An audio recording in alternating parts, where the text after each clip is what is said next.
أعوذ بالله من الشيطان الرجيم. بسم الله الرحمن الرحيم. الحمد لله، الصلاة والسلام على رسول الله وعلى آله وأصحابه، ثم أما بعد. السلام عليكم ورحمة الله وبركاته. امام نووی رحمه الله در کتاب ریاض الصالحینش در زیر حدیث 1833 می‌فرماید: وعن أبي هريرة رضي الله عنه أن النبي صلى الله عليه وسلم قال. یعنی از ابو هریره رضی الله عنه روایت است که هر آینه پیغمبر صلی الله علیه و سلم گفتند که لا یلدغ المؤمن من جحر واحد مرتین، یعنی گزیده نمی شود مؤمن از یک سوراخ دو مراتبه. یعنی مؤمن باید بسیار زیرک باشد، نباید از یک سوراخ دو بار گزیده شود. این حدیث متفق علیه می باشد.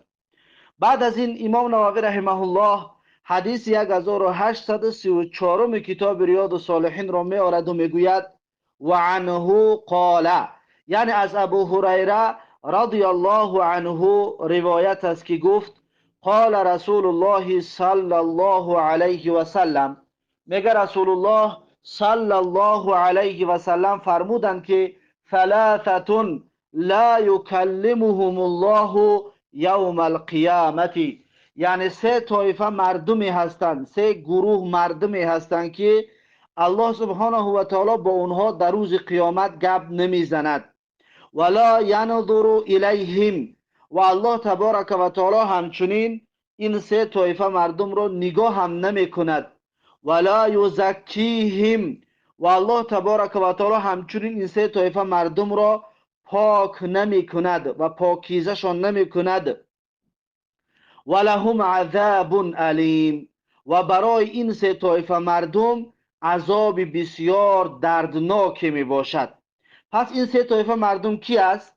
این سه گروهی که الله سبحانه و تعالی با اینها صحبت نمی کند و نگاه نمی کند و پاکشان نمی کند و داخل عذاب دردناک می شود. اینها کی هستند؟ یکمش رجل علی فضل ماء بالفلات یمنعه من ابن السبیل، یعنی که مردی که علی فضل ماء، یعنی مردی که در لبی آب زیاد است، یا مردی که همراه خودش آب زیاد دارد، بالفلاتی در صحرا هستند، یمنعه من ابن السبیل، پس منع میکند استفاده بردن اون آب را از مسافران. ابن السبیل یعنی کسانی که مسافر هستند، پس از مسافران باز می‌دارد، یعنی که آب همراه خودش دارد، مسافرها را نمی‌تید.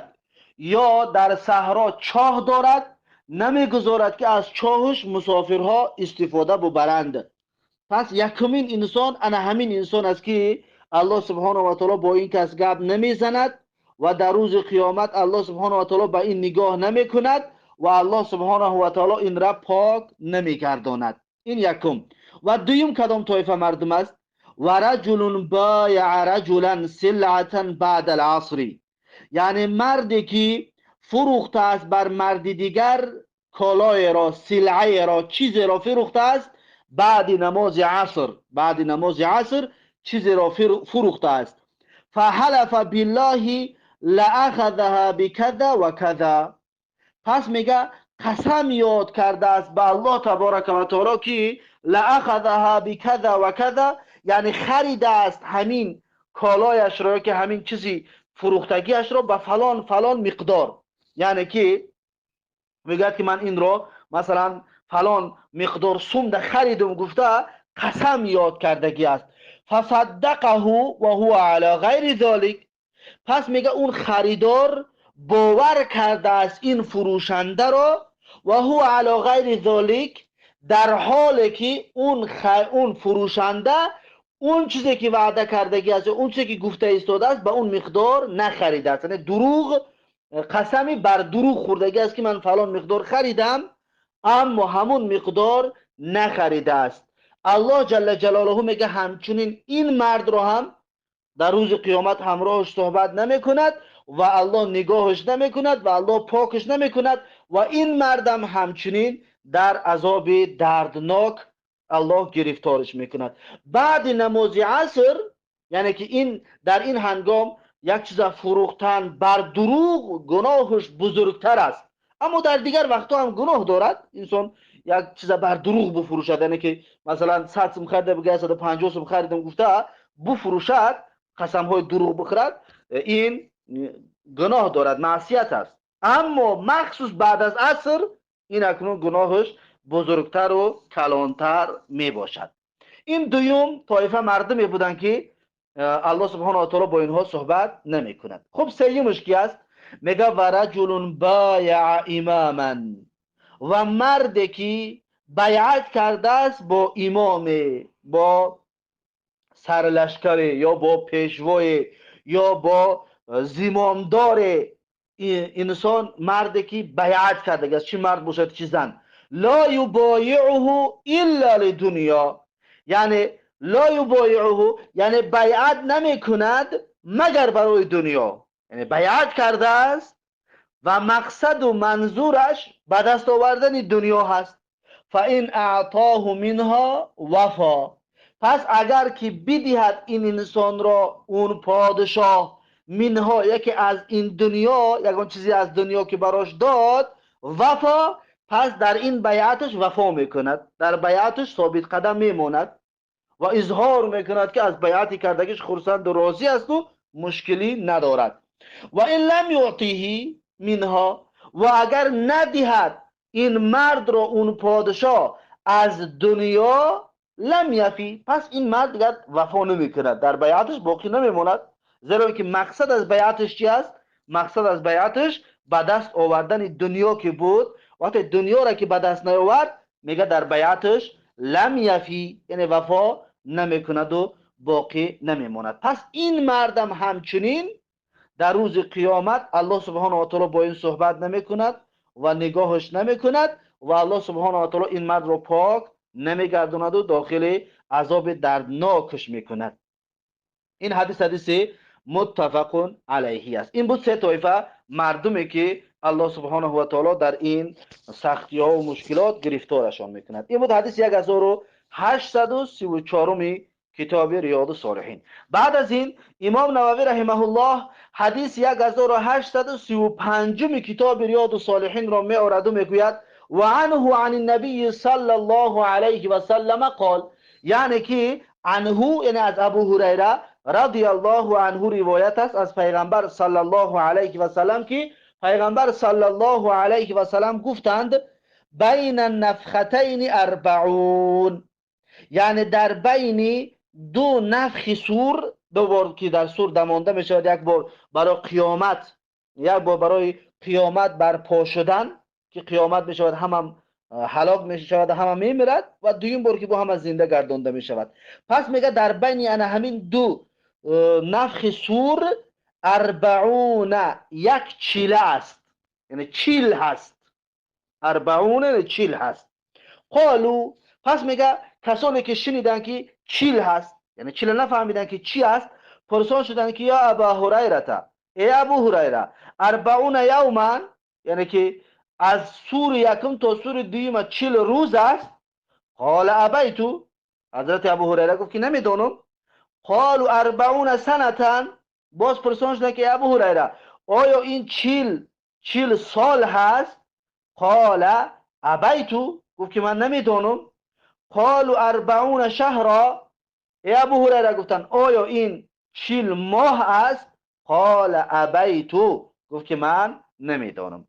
و یبلا کل شیء من الانسان الا عجب ذنبه، و یبلا یعنی که میپوسد کل شیء من الانسانی، تمام اعضای بدن انسان، تمام اعضای بدن انسان میپوسد، الا عجب ذنبه، بجز استخوان عجب الذنب. عجب الذنب نمیپوسد، استخوانی که در بدن انسان هست در پایان ستا مهرش، که اون استخوان میگه نمیپوسد، بغیر این دیگر همه اعضای بدن انسان میپوسد. این حدیث متفق علیه می باشد. یا در دوام حدیث میگه که الا عجب ذنبه فیه یرکب الخلق، فیه یرکب الخلق، یعنی که در انا همین عجب و ذنب دوباره آفریده می شوند تمام مخلوقات. تمام مخلوقات بگیم از انا همین عجب و ذنب رویانده می شود، سبزانده می شود و دوباره آفریده می شود. ثم ینزل الله من السماء ماء، بعد نازل میکند الله تبارک و تعالی از آسمان آب را، الله آب را نازل میکند. فینبتون کما ینبت البقل، پس میروید چطوری که گیاه و سبزه میروید. چطوری که گیاه و سبزه از زمین علف وقتی که میروید، میگه انسانیت هم انا همین طور میروید و انا همین طور دویم باره آفریده می شود. اما ریشهش این چی است؟ عجب و ذنب هست. عجب و ذنب همون استخوانی که در بدن انسان موجود هست. این حدیث متفق علیه می باشد. خب این بود حدیث 1835 کتاب ریاض الصالحین. بعد از این امام نووی رحمه الله حدیث 1836 کتاب ریاض الصالحین را میآورد و میگوید و عنه قال، یعنی از ابو هریره رضی الله عنه روایت است که گفت بینما النبی صلی الله علیه و سلم فی مجلس یحدث القوم، زمانی که میگه پیغمبر صلی الله علیه و سلم در مجلس بود، در جای نشسته بود در بین مردم که یحدث القوم، با مردم گفتگو میکرد، با مردم سخن میگفت. جاءه اعرابی فقال، آمد میگه نزد پیغمبر صلی الله علیه و سلم اعرابی بادیه نشینه. فقال، پس گفت که متى الساعه، یعنی قیامت کی است؟ فمضى رسول الله صلی الله علیه و سلم یحدث، یعنی ادامه داد پیغمبر صلی الله علیه و سلم سخن گفتنش را. پیغمبر صلی الله علیه و سلم یعنی گپ این اعرابی را جواب نداد، سوال اعرابی را جواب نداده، گپ خودش را ادامه دادند. فقال بعض القوم، پس میگه بعضی از قوم ها گفتند، بعضی از مردم گفتند که سمع ما قال، گفتند که شنید آن چیزی که سوال دهنده سوال داد. یعنی بادیه نشین چیزی گفته بود پیغمبر شنیدک. فکریه ما قال، اما پیغمبر خوشش نیامد از سوالی سوال کننده. گفت که پیغمبر خوشش نیامد آن چیزی که گفته است، یعنی اون سوالی که داد پیغمبر خوشش نیامد، برای خاطر جوابش نداد. و قال بعضهم، بعضی از اون در مجلس اشتراک کنندگان گفتند که بل لم یسمع، بلکه گفت پیغمبر نشنیده است. یعنی که این مرد عربی با دانشی پیغمبر سوال داد، اما پیغمبر گفت نشنیده است. حتی اذا قضا حدیثه، تا اینکه میگه پیغمبر صلی الله علیه و سلم به آخر رسانید سخنش را، صحبتش را به پایان رسانید. و قال، بعد گفت پیغمبر که این السائل عن الساعتی، گفت در کجاست اون سوال دهنده درباره قیامت، اون کسی که درباره قیامت پرسید کجاست؟ قال ها انا یا رسول الله، پس میگه سوال دهنده اون بادیه نشین گفت که من اینجا هستم ای رسول الله صلی الله علیه و سلم. قال، رسول الله اکنون سوالش را جواب داد، گفت که اذا ضیعت الامانه، گفت زمانی که امانت ضایع شود، امانت ضایع کرده شود، پس قیامت، فانتظر الساعه، پس انتظار قیامت باش. وقتی امانت ضایع شد انتظار قیامت باش. قال کیف اضاعتها، پس پرسید اون عربی دافع دیگر که رسول الله پس امانت را ضایع کردنش چگونه است؟ چطور می شود که امانت ضایع می شود؟ قال اذا وسد الامر الى غیر اهله فانتظر الساعه، گفت هنگامی که سپاریده می شود امر، زمام و حکومت یا فرمان روایی الى غیر اهله، به نااهلان، به کسی که شایسته نیست به اون وظیفه، کسی که سزاوار نیست به اون امامتی و زمامداری و حکومتداری. فانتظر الساعه، پس در این هنگام گفت انتظار قیامت باش. گفت امانت از ضایع شدن شمین است. یعنی کسان بالای منصب میآیند، کسان زمام حکم را به دست میگیرند که اونها اهل زمام نیستند، اهل پیشوایی و اهل فرمانروایی نیستند. پس انا همین حالت ده امانت ضایع شده است. فانتظر الساعه، اکنون انتظار قیامت باشه. رواه البخاری، و این حدیث را امام بخاری رحمه الله روایت کرده است. این بود حدیث 1836 کتاب ریاض الصالحین. بعد از این امام نووی رحمه الله حدیث 1837 کتاب ریاض الصالحین را میآورد و میگوید و عنه، یعنی از ابو هریره رضی الله عنه روایت است، ان رسول الله صلی الله علیه و سلم قال، هر آینه میگه رسول الله صلی الله علیه و سلم گفتند که یصلون لکم، یعنی نماز میگذارند با شما، یعنی که یصلون لکم یعنی امام هایتان و پیشواهایتان و اونها با شما نماز میخوانند و شما ثواباتون میگیرید. یصلون لکم یعنی نماز میخوانند، شما پاداش ثواباتون میگیرید. فان اصابوا فلکم، پس اگر که درست خوندن، فلکم پس ثواب برای شما هست، ثواب برای شما هست. یصلون لکم یعنی نماز میگذارند با شما یک جا پیشواهایتان. فاین اصابوا فلکم، پس اگر که نماز را درست ادا کردن، درست خواندن، فلکم پس شما و آنها همچنین ثواب میگیرید، زیرا که نماز درست خواندن اماماتان و پیشواهایتان. و این اخطئوا فلکم و علیهم، گفت اگر که خطا بکنند، اگر نادرست بخوانند نماز را امام هایتان پیشواهایتان، فلکم پس شما اجرتان میگیرید، شما پاداشتان میگیرید. و علیهم اما گناه بر همون امام خودشان میباشد. یعنی امامت اگر نماز غلط کرد و خطا و نادرست خواند، پس تو ثواب تا میگیری، اما گناه بر سر کی است؟ بر سر اون امام می باشد، بر سر اون امام است گناهش. اما انسان ها که از پشت نماز خواندن، اینها پره ثوابشون را میگیرند. رواه البخاری، این حدیث را امام بخاری رحمه الله روایت کرده است. این بود حدیث 1837 کتاب ریاض الصالحین.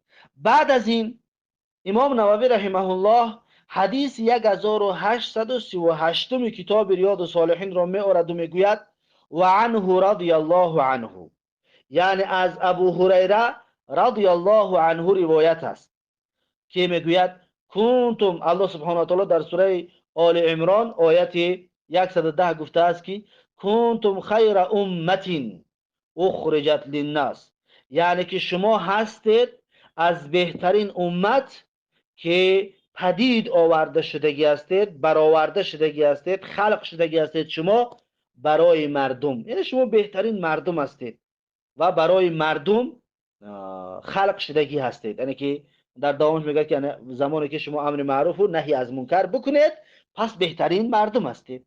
اما اگر این کار رو نکردید، پس شما از بهتریت محروم میگردید. خب قال، پس میگه این آیت رو خواند و ابو هریره رضی الله عنه گفت که خیر الناس للناس، یعنی بهترین مردم برای مردم است.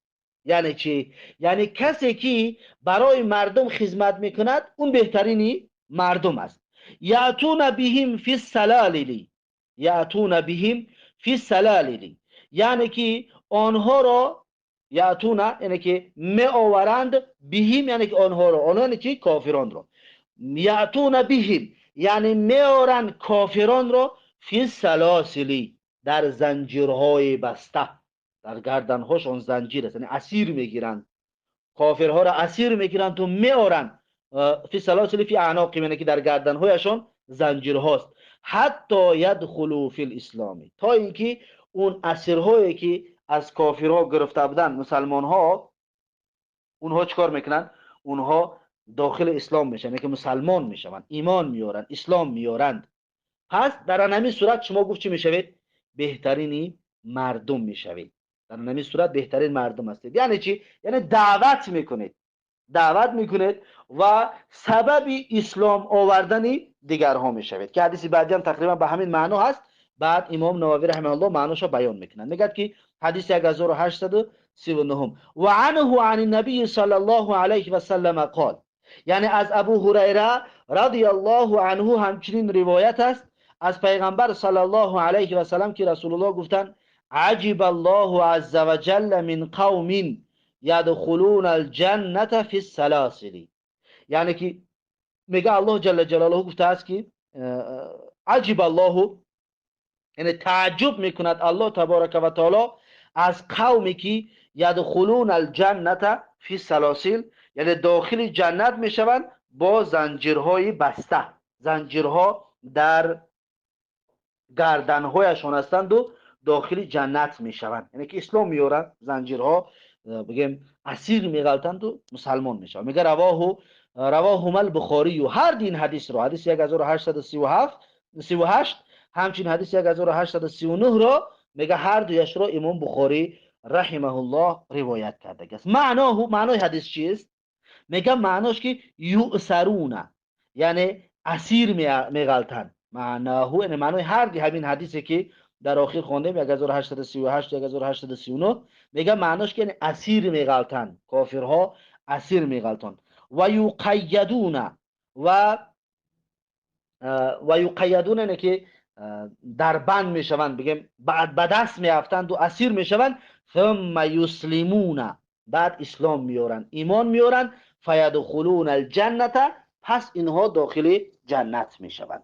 پس برای خودتون میگه که در گردنهایشان زنجیر داخل جنت میشوند، یعنی که اسیر میشوند و میآیند و مسلمان میشوند و داخل جنت میشوند. برای خودتون میگه که در گردنهایشان زنجیر. پس میگه معنای حدیث همین است. و این در عموم در مسئله دعوت است که یک انسان یک اهل بدعت را یا یک انسان بدین را، یک انسان فاسق را از راههای بد و از راههای نادرست و ناسالم برمیگرداند، میارد بر راهی که درست و سالم است.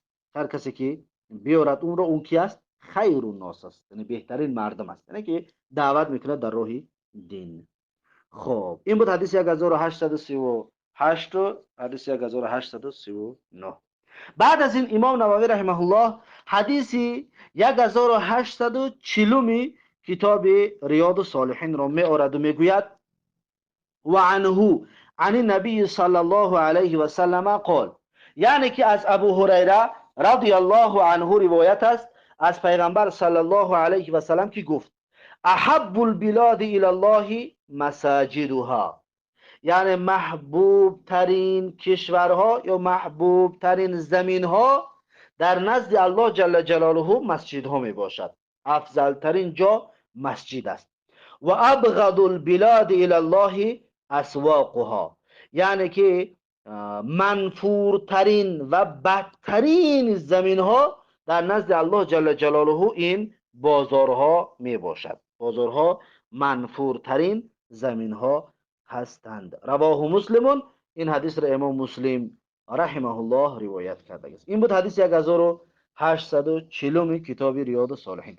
بعد از این امام نووی رحمه الله حدیث 1841 کتاب ریاض الصالحین را می آورد و میگوید و عن سلمان الفارسی رضی الله عنه، یعنی که از سلمان فارسی رضی الله عنه روایت است من قوله، یعنی یکی از سخنهای سلمان فارسی که قال، گفت که لا تکونن ان استطعت اول من يدخل الجنه من يدخل السوق، لا تکونن، یعنی نه حتما نباشد شما، این استطاعت، اگر که میتوانی، اول من يدخل السوق، اولین کسی که به بازار میدراید، یعنی کوشش کن از جمله اولین کسانی که به بازار میدراید از اون طایفه نباش، از این گروه نباش.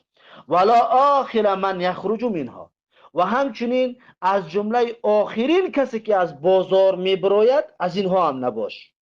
آخرین کسی که ترک بازار میکند از این طایفه هم نباش.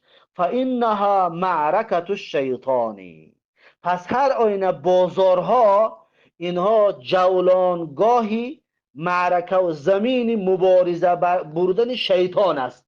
شیطان بسیار ترین جای جولان کردنش و مبارزه بردنش این جا بوده است، بازارها بوده است، یعنی که در اونجا مردم را فریب میدهد و میگه و بیها ینصب رایته، و در همین بازارها میگه می افرازد، آویزان میکند، کشال میکند شیطان پرچمش را، رایتش را یعنی پرچمش را در ان همین بازارها آویزان میکند و می افرازد شیطان ملعون، یعنی مردم رو در همونجا فریب میکند، سوداگرا را فریب میکند، خریدارا را فریب میکند، خلاصه هر کس هر وسواس در دلش جا میکند تا اینکه به قبخان شیطان به قبخانش غلطانده بتواند. پس بدترین جا که جا بوده است بازارها بوده است.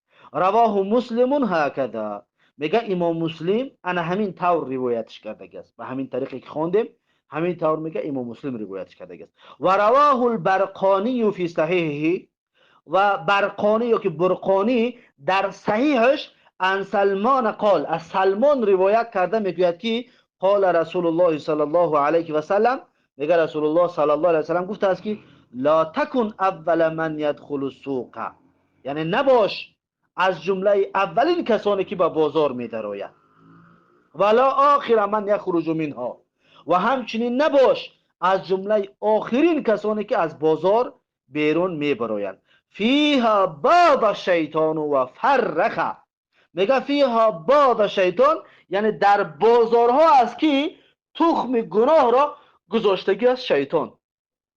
شیطان در بازار تخم کردگی است. تخم چی؟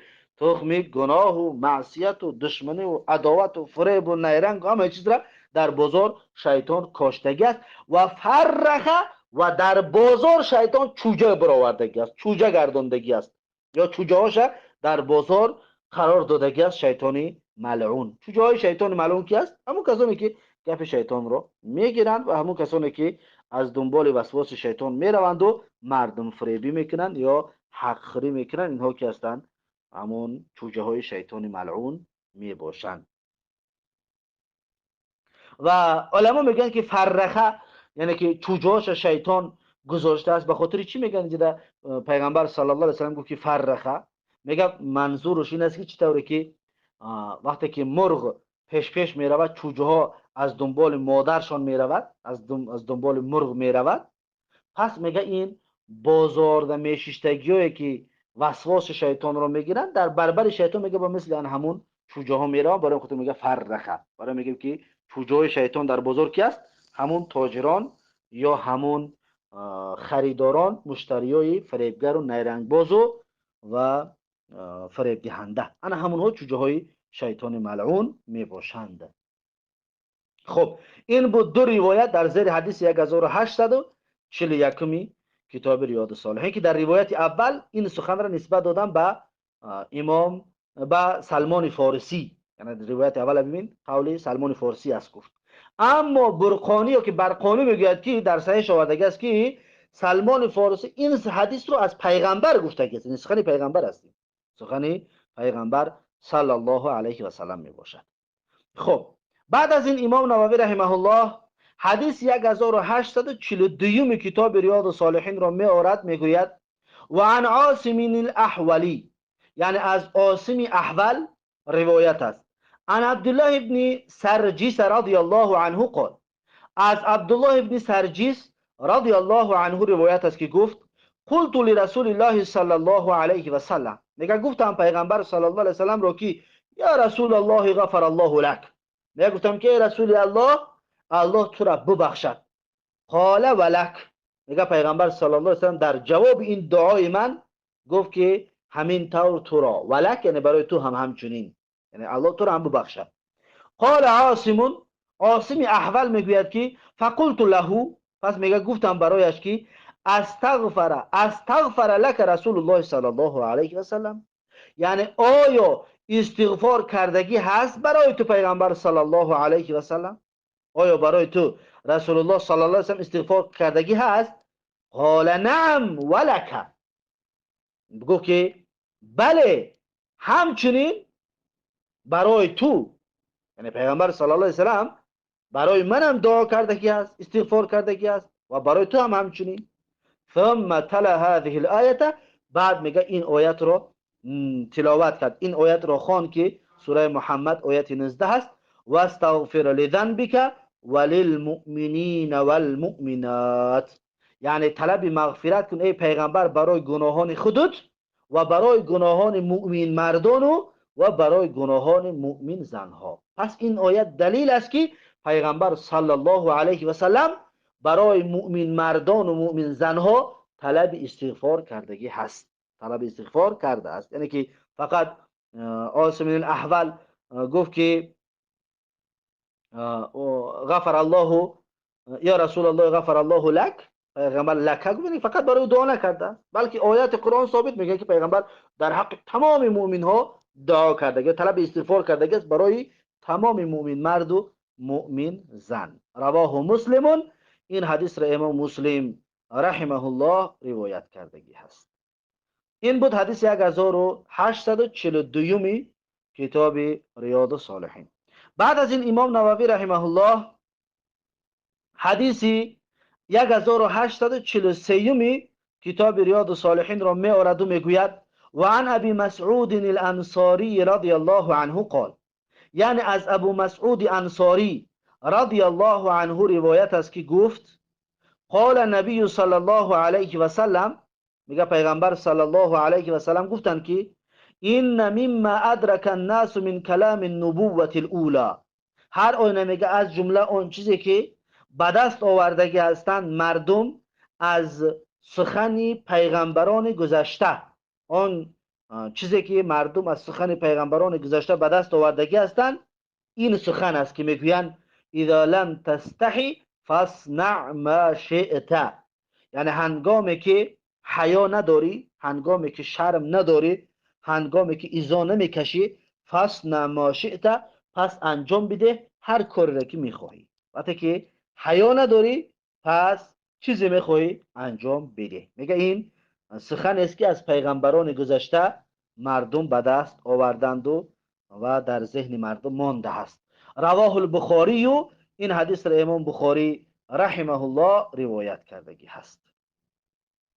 خب این بود حدیث 1843 کتاب ریاض الصالحین. بعد از این امام نووی رحمه الله حدیث 1844 کتاب ریاض الصالحین را می آورد و میگوید: و عن ابن مسعود رضی الله عنه قال، یعنی از ابن مسعود رضی الله عنه روایت است که گفت: قال النبی صلی الله علیه و سلم، میگه پیغمبر صلی الله علیه و سلم گفتند که اول ما یقضى بین الناس یوم القیامة فی الدماء، یعنی اولین چیزی که حکم کرده می شود در بین مردم در روز قیامت درباره خونها می باشد. اولین چیزی که حکم کرده می شود این درباره چی است؟ درباره خونها می باشد. این نسبت به چی است؟ نسبت به حقوق است.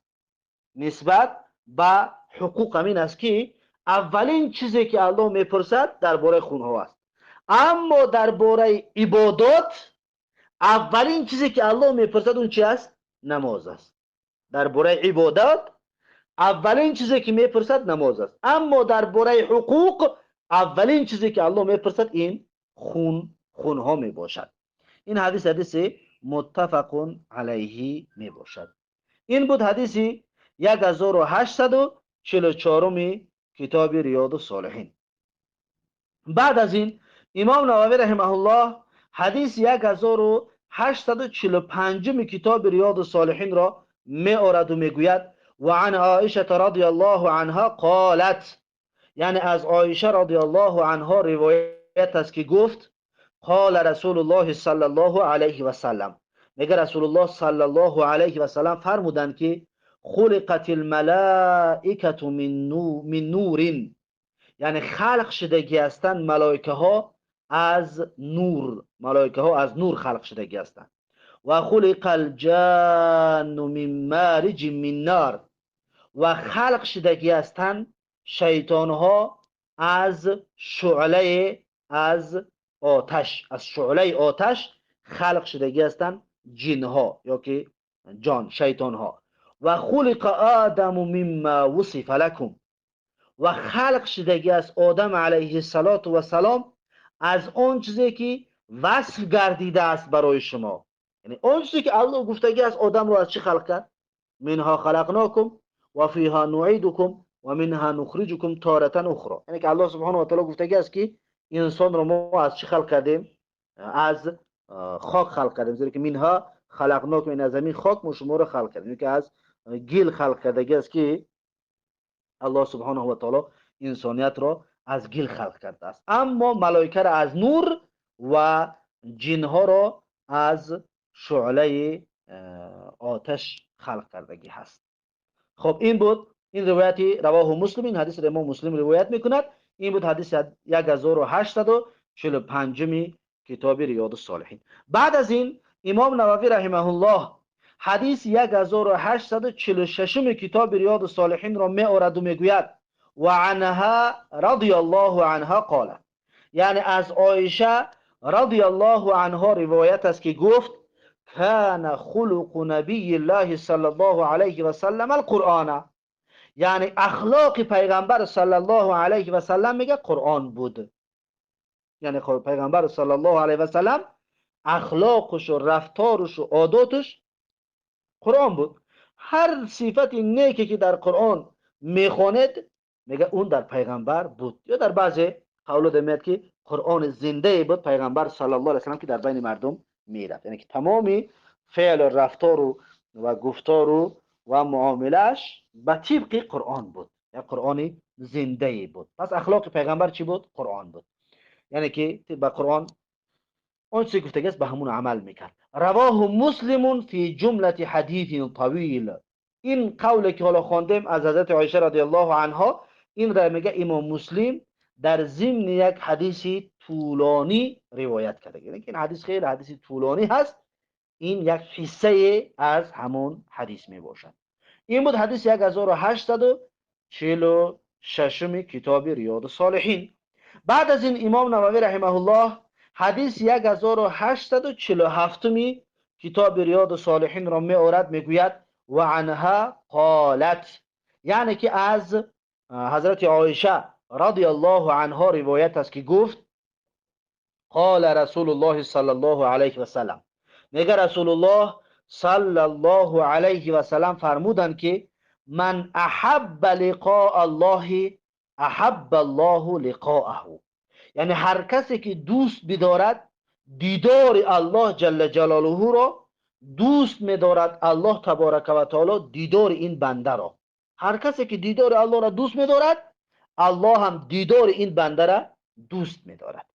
و من کره لقاء الله کره الله لقاءه، یعنی هر کسی که دوست ندارد لقای الله را، ملاقات با الله را، الله جل جلاله هم دوست نمی‌دارد ملاقات با این بنده را.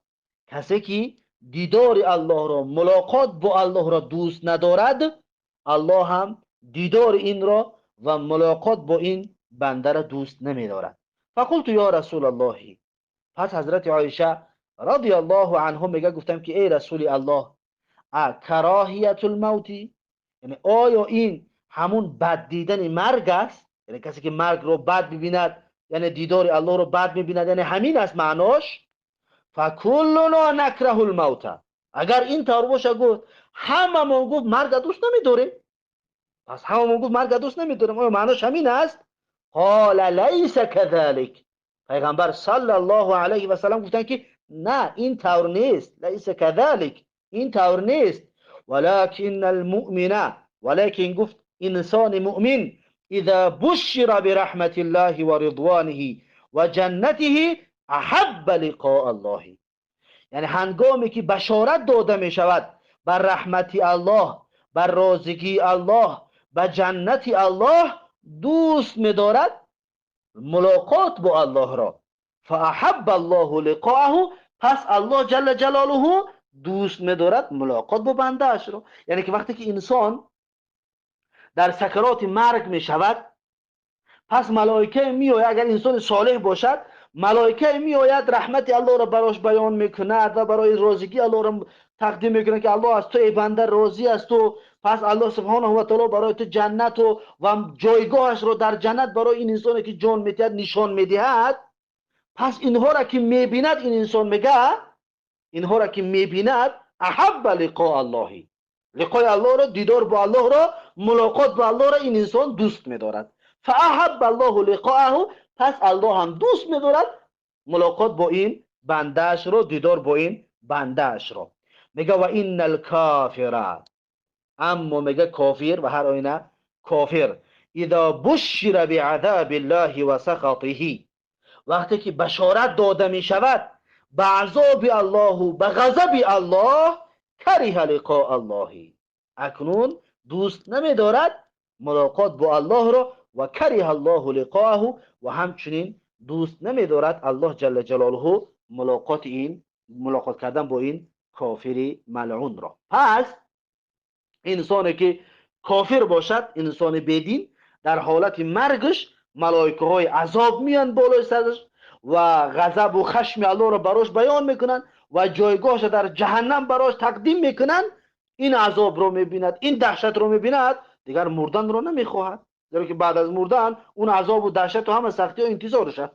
وقتی که این انسان کره لقاء الله، اینها را میبیند و دیدار با الله را دوست نمیدارد، خوش نمیبیند، و کره الله لقاءه، الله جل جلاله همچنین دوست نمیدارد لقای با این بندش. نه معنیش این نیست که الله را آزاد کنه، نه، عذابش میکند. یعنی که نخواستن الله دیدار این خودش یک عذاب الهی بالای این کافری ملعون هست. یا هر کسی را الله لقاش دوست ندارد و هر کسی را که الله با اون ملاقات کردن دوست ندارد، همین خودش یکی از عذاب ها می باشد. این حدیث را میگه رواه مسلمون، امام مسلم رحمه الله روایت کرده است. این بود حدیث 1847 کتاب ریاض الصالحین. بعد از این امام نووی رحمه الله حدیث 1848 کتاب ریاض الصالحین را می آورد. پس درس امروزه را در همین جا به پایان می رسانیم و این حدیث 1848 را درس آینده خواهیم گرفت. پس این بود درس امروزمون و همین درس امروزمون به پایان و تا درس آینده الله حافظ و مددگار. بارک الله فیکم و جزاکم الله خیرا و السلام علیکم و رحمت الله و برکاته.